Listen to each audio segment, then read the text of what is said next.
Utashangaa, kutoka vita Iraq hadi Iran. Je, ni makosa ya zamani yanajirudia?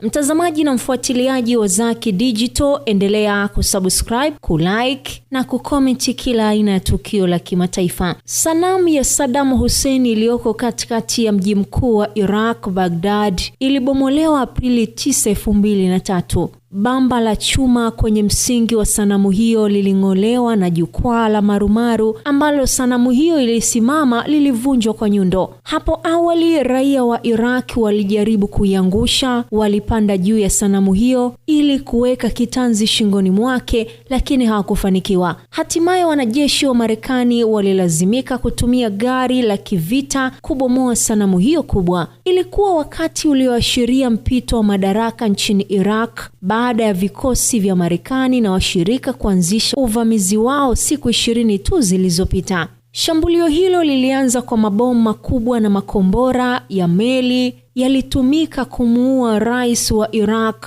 Saddam Hussein. Wiki 3 baada ya kuangushwa kwa sanamu ya Saddam Hussein, Rais wa Marekani George Bush alisimama kwenye bango lililoandikwa "Dhamira imetimizwa" kwenye meli ya Marekani iliyokuwa imetia nanga pwani ya California. Lakini kwa kweli misheni hii haikuwa kamili kabisa. Sasa kivuli cha vita hivi vya Iraq kinaonekana kwenye mzozo wa sasa na Iran. Ilikuwa ni vita vilivyoacha makovu makubwa nchini Iraq. Kwa sasa vimesababisha mlolongo wa matukio ambayo hakuna mtu aliyetarajia. Vita hivyo vilisababisha vifo, uharibifu. Makadirio yanaonyesha kwamba watu 461,000 walikufa nchini Iraq kati ya mwaka 2003 na 2011.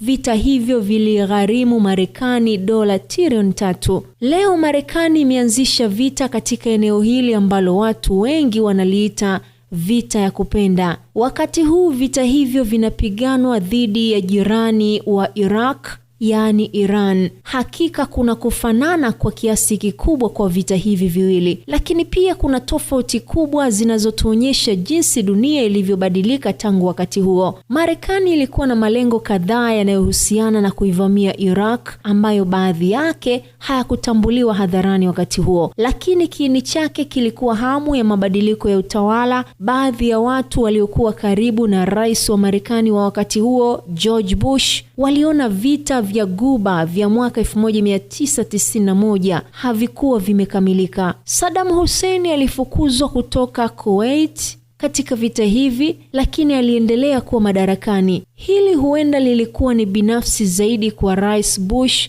kwa sababu baba yake Rais George H.W. Bush aliongoza kampeni ya mwaka 1991 iliyofuata njama ya Saddam Hussein kumuua. Pia kulikuwa na baadhi ya watu walioamini kwamba mabadiliko ya madaraka yalikuwa ya haki kwa msingi wa haki za binadamu. Hawa walitaka kupinduliwa kwa Hussein kwa sababu waliamini Saddam Hussein alikuwa amefanya vurugu mbaya dhidi ya watu wake. Walidai kwamba Hussein alitumia silaha za kemikali dhidi ya raia wa Kikurdi kwa miaka 1980. Uingereza imeiunga mkono tangu miaka 1990 wakati Uingereza iliingia Balkana ili kuzuia umwagaji damu huko Kosovo. Wa Iraq walioishi nje ya Iraq pia walichukia utawala wa Saddam Hussein na walitaka nafasi kwa mustakabali wa nchi yao. Kisha kulikuwa na wahafidhina wapya ambao walitaka kuunda upya Mashariki ya Kati, kuleta demokrasia katika eneo hilo